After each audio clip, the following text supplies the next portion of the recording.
Hi guys, welcome back to our channel. ഈ നമ്മുടെ special ആയിട്ടുള്ള ചെറുനാരങ്ങ കൊണ്ടുള്ള സിമ്പിൾ ആയിട്ടുള്ള ഒരു അച്ചാർ ഉണ്ടാക്കിയാലോ. അതിനാവശ്യമായിട്ടുള്ള ഇൻഗ്രീഡിയൻസ് എന്തൊക്കെയാണെന്ന് നോക്കാം. വെളുത്തുള്ളി, ഇഞ്ചി, പച്ചമുളക്, കറിവേപ്പില, പിന്നെ നമ്മുടെ ക്യാരറ്റ്. ഓക്കെ, അപ്പൊ നമുക്ക് സ്റ്റാർട്ട് ചെയ്താലോ. ഒരു പാൻ ചൂടായിട്ട് അതിനകത്തേക്ക് നമ്മൾ നല്ലെണ്ണ ഒഴിച്ചു കൊടുത്ത് ഉലുവയും കടുകും ഇട്ട് നന്നായി ഒന്ന് പൊട്ടി വരുമ്പോഴത്തേക്കും നമ്മുടെ ഇഞ്ചിയും വെളുത്തുള്ളിയും കൂടി ആഡ് ചെയ്ത് കൊടുത്തിട്ട് അതൊന്ന് മൂപ്പിച്ചെടുക്കുക കേട്ടോ.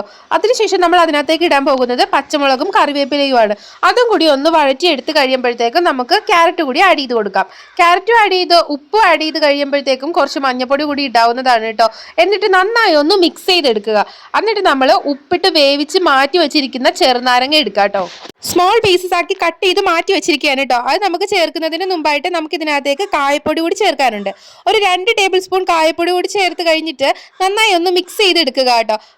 അപ്പോൾ കായപ്പൊടിയൊക്കെ നന്നായിട്ട് മിക്സ് ചെയ്ത് കഴിയുമ്പോഴത്തേക്കും നമ്മുടെ വിനീഗർ കൂടി ഇതിനകത്തേക്ക് ആഡ് ചെയ്ത് കൊടുത്തിട്ട് അതൊന്ന് നന്നായി തിളച്ച് കഴിയുമ്പോഴത്തേക്കും നമ്മുടെ ചെറുനാരങ്ങ കൂടി ഇടാവുന്നതാണ്. അതൊന്ന് നന്നായി ഒന്ന് മിക്സ് ചെയ്തെടുത്ത് കഴിഞ്ഞിട്ടുണ്ടെങ്കിൽ നമ്മുടെ ചെറുനാരങ്ങ അച്ചാർ ഇവിടെ റെഡി ആയിട്ടോ.